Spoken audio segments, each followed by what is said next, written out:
Bueno, en este video seguimos con pago de las obligaciones y en esta oportunidad vamos a ver causa del pago. Bueno, la causa fuente del pago es la deuda anterior que sirve de antecedente al pago. La causa fin del pago es pagar y extinguir la deuda. Cuando se realiza un pago sin causa, por ejemplo, sin motivo, sin que exista una deuda anterior, bajo el error de estar pagando algo cuando en realidad se está pagando otra cosa, etc., procede la repetición, porque hay un enriquecimiento indebido del acreedor.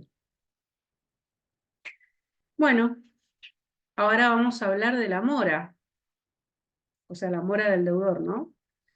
La mora del deudor es el retardo o la demora en el cumplimiento de la obligación. La mora es el estado en el cual el incumplimiento material se hace relevante. Esto lo podemos ver en el libro de Alterini. Principio, mora automática. La mora del deudor se produce por el solo transcurso del tiempo fijado para el cumplimiento de la obligación. Artículo 886 del Código Civil y Comercial de la Nación. Requisitos para que haya mora del... Requisitos. Para que haya mora del deudor se requiere 1. Retardo o demora en el cumplimiento de la obligación, elemento material. 2. Que el retardo le sea imputable al deudor, elemento subjetivo. 3. Que el deudor haya sido constituido en mora, elemento formal, sea por mora automática o por interpelación en los casos que correspondan. Bueno, ahora vamos a hablar de los sistemas de constitución en mora, tanto de la doctrina como de la legislación. Se reconocen dos sistemas. El primero es el sistema de interpelación. El deudor está en mora luego de la interpelación. ¿Y qué es la interpelación? Es la exigencia categórica del acreedor al deudor para que cumpla la obligación. Por ejemplo, por carta documento, colacionado, etc. Puede ser judicial o extrajudicial, según se haga o no con intervención del órgano jurisdiccional. 2. El sistema de mora automática. La mora se produce automáticamente por el mero vencimiento del plazo. Este es el sistema adoptado por el nuevo Código Civil y Comercial, el cual, como regla general, establece que la mora es automática. La mora del deudor se produce por el solo transcurso del tiempo fijado para su cumplimiento. Artículo 886. También enumera casos de excepción en los cuales se deja de lado la regla general de la mora automática. En lo sustancial se ha seguido la redacción del artículo 509 del Código Civil anterior, que hablaba de excepciones al principio de la mora automática, artículo 887. La regla de la mora automática no rige respecto de las obligaciones a. Sujetas a plazo tácito, o sea, si el plazo no está expresamente determinado, pero resulta tácitamente de la naturaleza y circunstancia de la obligación, en la fecha que conforme a los usos y a la buena fe debe cumplirse, en este caso corresponde que el juez verifique si, teniendo en cuenta la naturaleza y circunstancia de la obligación, ha transcurrido o no dicho plazo el tiempo de promoverse la demanda. B. Sujetas a plazo indeterminado propiamente dicho. Como no hay plazo a pedido de parte, el juez debe fijar el plazo mediante el procedimiento más breve que prevea la ley local. Vencido el plazo fijado por el juez, si el deudor no cumplió, está en mora. Si el deudor no cumplió, está en mora. Si el acreedor optó por acumular las acciones de fijación de plazo y de cumplimiento, el deudor quedará constituido en mora en la fecha indicada por la sentencia para el cumplimiento de la obligación. Ante la duda acerca de si el plazo es tácito o indeterminado propiamente dicho, se considera que es tácito.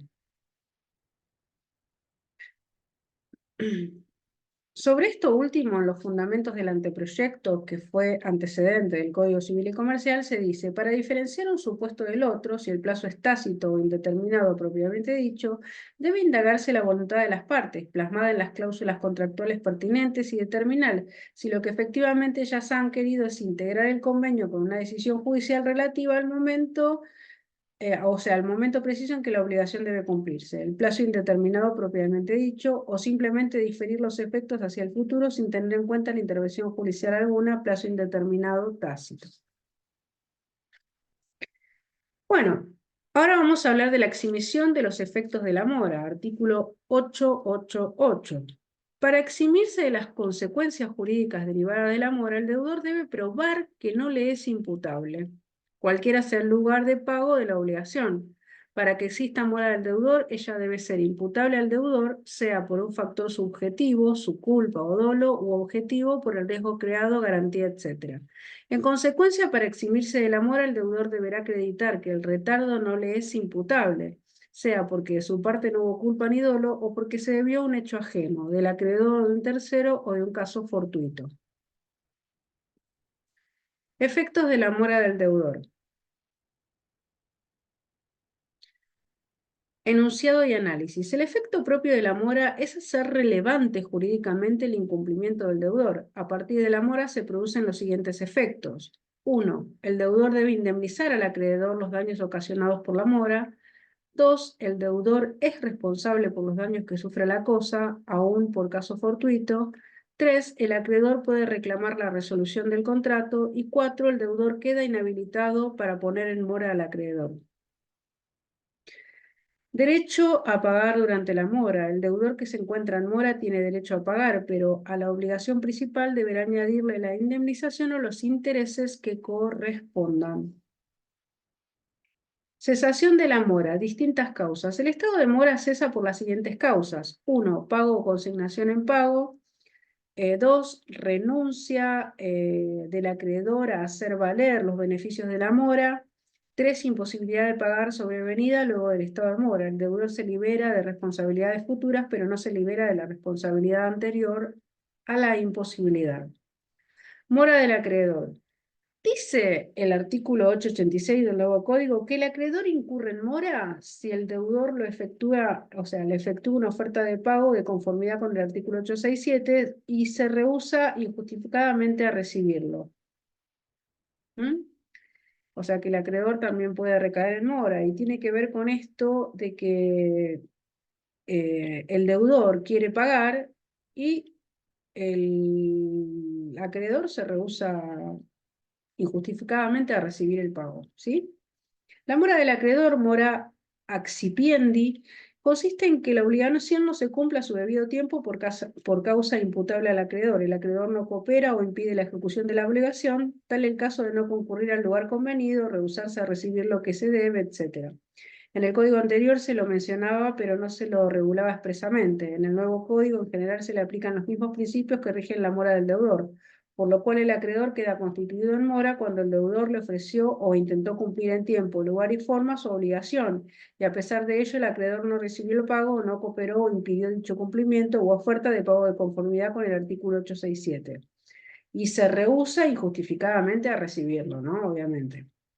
¿Sí?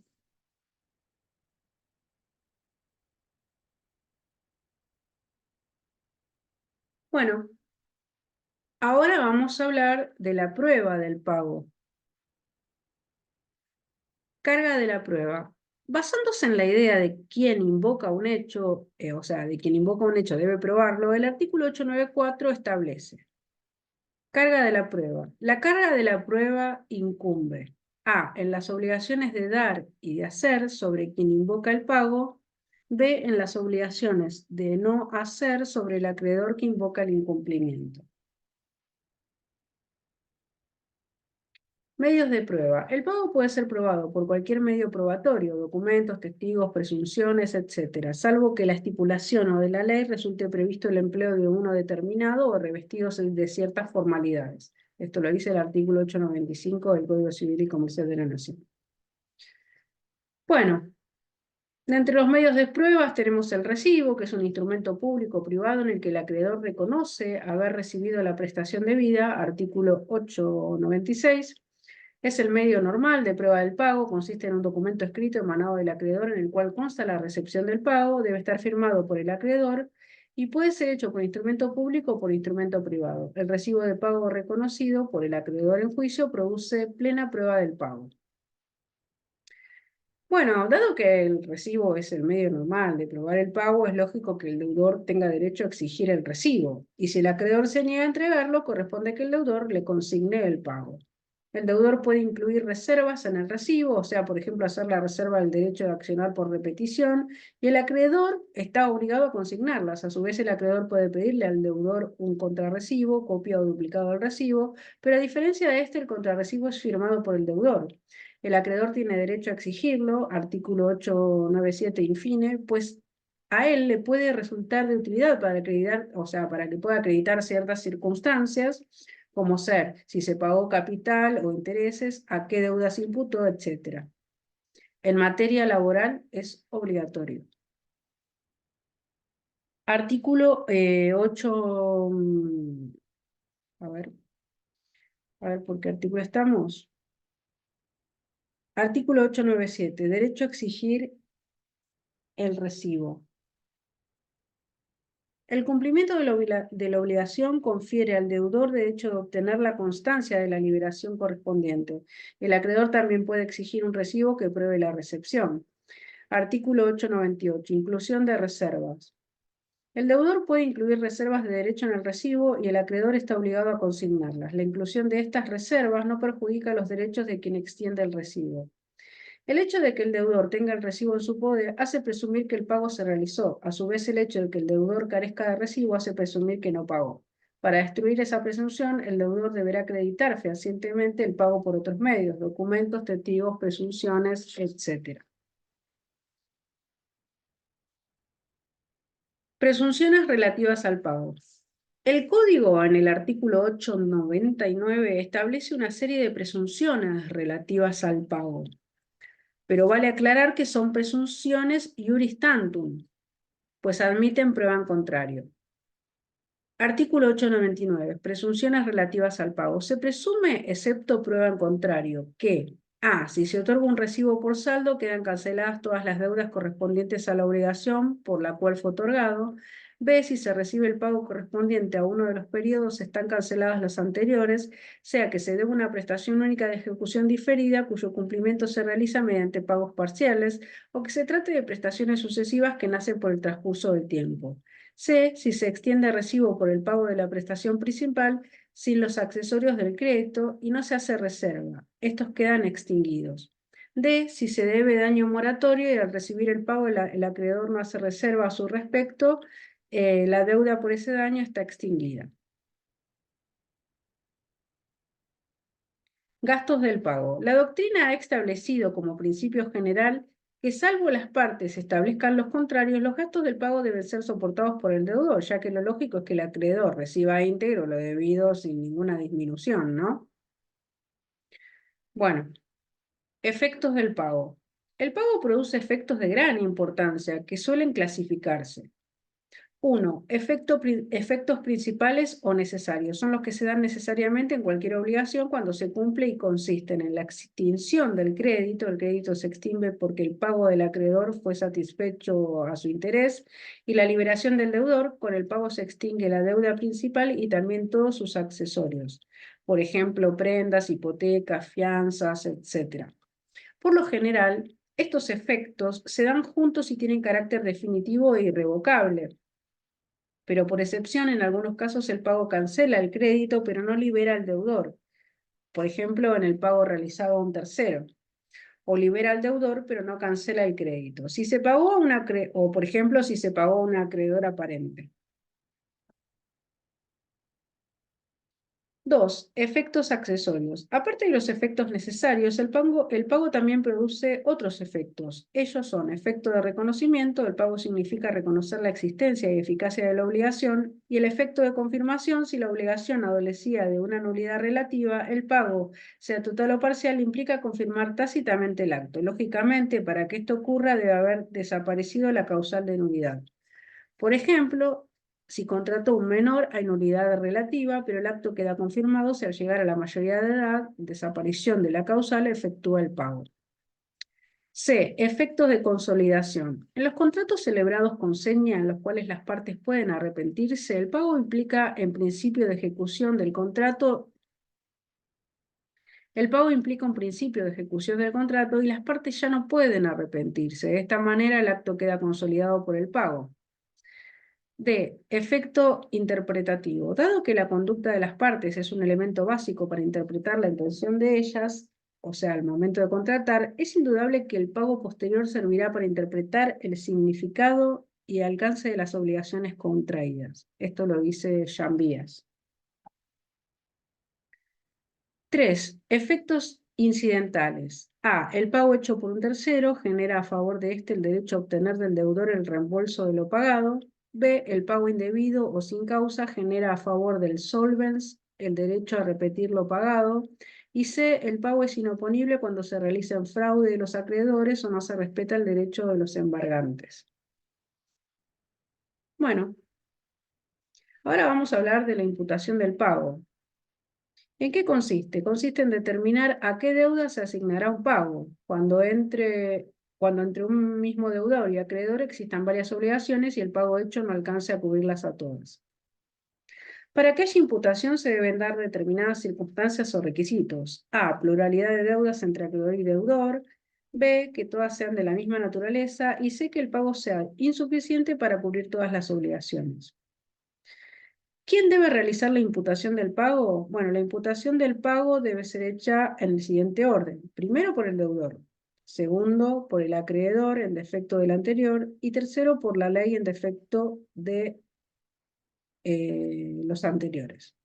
Por el deudor, en primer término, la imputación corresponde al deudor. Este puede elegir cuál deuda es la que paga, artículo 900. Pero esta facultad tiene ciertos requisitos o límites. A. El deudor debe realizar la imputación al tiempo de hacer el pago, artículo 900 o antes. Pasada esa oportunidad, la imputación corresponderá al acreedor o a la ley. B. De elegir una deuda líquida y exigible, plazo vencido. Y C. Si la deuda comprende capital e intereses, el pago se debe computar primero los intereses, artículo 900 y 903, salvo que el acreedor acepte que se impute el capital. Bueno, por supuesto, si hay acuerdo entre acreedor y deudor, el pago se podrá imputar a cualquier deuda, aunque sea ilíquida o de plazo vencido, o a pagar los intereses antes que el capital. Bueno, por el acreedor. Si el deudor no eligió la imputación, corresponde al acreedor. Tiene que generar las mismas exigencias que el deudor, por lo tanto debe hacerse sobre deuda líquida y exigible. La imputación debe realizarse en el momento de recibir el pago y ella debe constar en recibo que extienda al acreedor. Una vez cancelados totalmente una o varias deudas, puede aplicar el saldo a la cancelación parcial de cualquiera de las otras.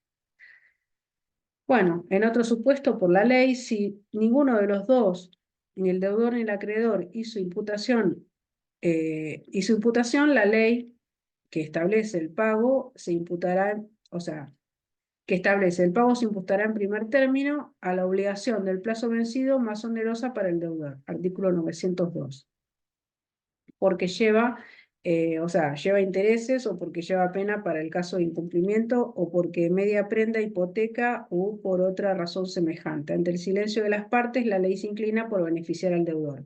Si las deudas existentes fuesen igualmente onerosas para el deudor y no se pudiese establecer una diferencia entre ellas, el pago se imputará a todas a prorrata. Artículo 902, inciso B. Bueno, ahora vamos a hablar del pago por consignación. ¿Qué es el pago por consignación? Proceden los casos en que el deudor quiere pagar, pero se ve impedido de hacerlo porque se presentan dificultades ajenas a su voluntad. Así, por ejemplo, si el acreedor se niega a recibir el pago, si el acreedor es incapaz, si el acreedor está en el extranjero, etc. En estos supuestos, para liberarse, el deudor puede recurrir al pago por consignación, haciendo depósito o entrega de lo que debe mediante la intervención, según el caso, del órgano judicial, consignación judicial o de un escribano con registro, consignación extrajudicial o privada. Bueno, hablemos de la consignación judicial. Casos en que procede en los casos que procede, según el artículo 904 del nuevo código, dice: el pago por consignación procede cuando A. El acreedor fue constituido en mora. B. Existe incertidumbre sobre la persona del acreedor. C. El deudor no puede realizar un pago seguro y válido por causa que no le es imputable. Mora del acreedor. Ya hemos dicho que la mora del acreedor, la mora accipiendi, consiste en que la obligación no se cumpla a su debido tiempo por causa imputable al acreedor. Por ejemplo, no cooperando o impidiendo la ejecución de la obligación, tal el caso de no concurrir al lugar convenido, rehusarse a recibir lo que se debe, etc. El acreedor queda constituido en mora cuando el deudor le ofreció o intentó cumplir en tiempo, lugar y forma su obligación, y a pesar de ello el acreedor no recibió el pago o no cooperó o impidió dicho cumplimiento. Artículo 886. Incertidumbre sobre la persona del acreedor. Entran acá supuestos en que el deudor tiene dudas acerca de la identidad de la persona que dice ser su acreedor o sobre el derecho de éste a recibir el pago. Tal el caso de que concurrieran varias personas reclamándole el pago, o cuando el acreedor fuese desconocido, o cuando hubiese dudas sobre la capacidad del acreedor, etc. Imposibilidad de realizar un pago seguro y válido por causa que no le es imputable. Por ejemplo, al deudor se le notificó que la deuda fue embargada y el artículo 877 dice: el pago de un crédito embargado es inoponible al acreedor embargante. Estos casos son enumerados, no son taxativos, por lo cual puede proceder la consignación en cualquier caso en que el deudor vea realmente trabado su derecho a pagar por causas que no le son imputables. Requisitos y efectos. La consignación produce los efectos del pago, es decir, extingue la deuda, pero es importante saber desde qué momento se producen. Para ello tengamos presente que cuando el deudor inicia la demanda para consignar, el juez ordena notificarla al acreedor y éste puede impugnarla o no. Si la consignación no fue impugnada por el acreedor o fue declarada válida por el juez por no tener defectos y reunir los requisitos del pago, la deuda se extingue desde el día en que se notifica la demanda. Si la consignación es defectuosa y el deudor subsana ulteriormente sus defectos, la deuda se extingue desde la fecha de notificación de la sentencia que la admite. Hemos dicho que la consignación surte los efectos del pago y en consecuencia extingue la deuda, pero para que ello ocurra deben concurrir todos los requisitos de validez del pago en cuanto a las personas, objeto, modo y tiempo. No concurriendo estos requisitos, el acreedor no está obligado a aceptar el ofrecimiento del pago y puede impugnar la consignación. En cuanto a las personas, debe ser hecha por el deudor contra el acreedor o por los sucesores o representantes de ellos. En cuanto al objeto, debe consignarse exactamente lo que se debe y en el lugar, tiempo y modo apropiado. Principio de identidad, integridad, localización y oportunidad. Debe existir coincidencia entre lo que se debe y lo que se paga. El pago debe ser íntegro por el total, ya que el acreedor no está obligado a recibir pagos parciales. Artículo 869 del Código Civil y Comercial. Además, cuando se debe una suma de dinero con intereses, el pago solo se considerará íntegro si se paga el capital más los intereses. Artículo 870. En cuanto al modo y al tiempo, debe respetarse el modo convenidos por las partes y en tiempo oportuno. El nuevo código se refiere a los requisitos y efectos del pago por consignación en los artículos 905 y 907 respectivamente. Bueno, en el 905 dice: el pago por consignación está sujeto a los mismos requisitos del pago. Y en el 907, que son los efectos, la consignación judicial no impugnada por el acreedor o declarada válida por reunir los requisitos del pago extingue la deuda desde el día en que se notifica la demanda. Si la consignación es defectuosa y el deudor subsana ulteriormente sus defectos, la extinción de la deuda se produce desde la fecha de notificación de la sentencia que la admite. Bueno, ahora vamos a hablar de los gastos y costas, desistimiento de la consignación. Mientras el acreedor no hubiese aceptado la consignación o no hubiese una sentencia declarándola válida, el deudor podrá desistir de la consignación. Si fue aceptado o declarada válida, el deudor solo puede retirarla con la conformidad expresa del acreedor, pero dado que esta conformidad perjudicaría a los codeudores, a los garantes y a los fiadores, el Código dispone que en este caso el acreedor pierde la acción contra los codeudores, los garantes y los fiadores. Artículo 909. Reglas para efectuar la consignación. El artículo 906 establece las reglas para efectuar la consignación. Forma. Artículo 906. El pago por consignación se rige por las siguientes reglas. A. Si la prestación consiste en una suma de dinero, se requiere su depósito a la orden del juez interviniente en el banco que dispongan las normas procesales. B. Si se debe una cosa indeterminada a elección del acreedor y este es moroso en practicar la elección, una vez vencido el término de emplazamiento judicial hecho al acreedor, el juez autoriza al deudor a realizarla. C. Si las cosas debidas no pueden ser conservadas o su custodia origina gastos excesivos, el juez puede autorizar la venta en subasta y ordenar el depósito del precio que se obtenga. Modos de efectuar la consignación, depósito o intimación. Si te trata de sumas de dinero, que es lo más corriente, se debe hacer depósito judicial de la suma deudada, capital más intereses, en el banco que dispongan las normas procesales y a la orden del juez de la causa. Luego se presenta la demanda con la boleta de depósito y se notifica al acreedor. Si la obligación es de dar una cosa cierta, el deudor deberá hacer una intimación judicial al acreedor para que lo reciba y desde entonces la intimación surte todos los efectos de la consignación. Si el acreedor no lo recibe, la cosa debida puede ser depositada en otra parte con autorización judicial.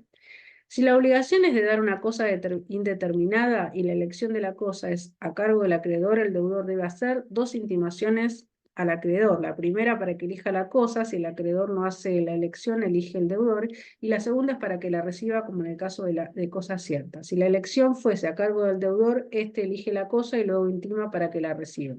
Cuando se trata de cosas que no pueden ser conservadas, por ejemplo, perecederas, o es muy costoso conservarlas y cuidarlas, el juez puede autorizar que se vendan en subasta y que la suma obtenida se deposite judicialmente. Si la obligación es de hacer o no hacer, es inaplicable el pago por consignación. Esto no olvidarlo. Bueno, esto fue lo referido a pago por consignación, bastante largo. Ahora vamos a hablar de la consignación extrajudicial. La regulación del pago por consignación extrajudicial, o sea, privada, es una novedad del nuevo código, ya que en el Código de Vélez no se regulaba. Procedencia, trámite y requisitos. Si se trata de una suma de dinero, el artículo 910 establece que el deudor puede optar por el trámite de consignación extrajudicial, o sea, privado. A este efecto debe depositar la suma deudada ante un escribano de registro a nombre y a disposición del acreedor, cumpliendo los siguientes recaudos. A. Notificar previamente al acreedor en forma fehaciente el día, la hora y el lugar en que será efectuado el depósito. B. Efectuar el depósito de la suma debida con más los intereses devengados hasta el día del depósito. El escribano debe notificar fehacientemente al acreedor dentro de las 48 horas hábiles de realizado. Si es imposible practicar la notificación, el deudor debe consignar judicialmente. Bueno, ahora vamos a hablar de los derechos del acreedor. Una vez notificado el depósito, dentro del 5.º día hábil de notificado, el acreedor tiene derecho a aceptar el procedimiento y retirar el depósito. Bueno, en este caso el deudor debe pagar los gastos y honorarios del escribano. B, rechazar el procedimiento y retirar el depósito. En este caso es el acreedor quien debe pagar los gastos y honorarios del escribano.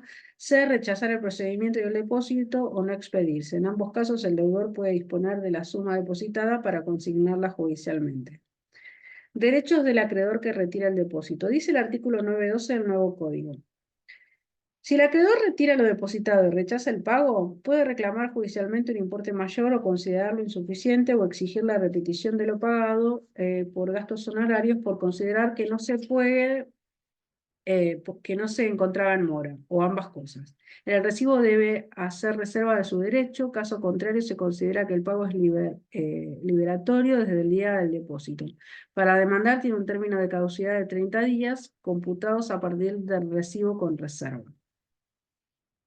Bueno, ahora vamos a hablar de los impedimentos. Dice el artículo 913 del nuevo código que no se puede acudir al procedimiento previsto en este parágrafo si antes del depósito el acreedor optó por la resolución del contrato o demandó el cumplimiento de la obligación. Bueno, estamos casi a 30 minutos.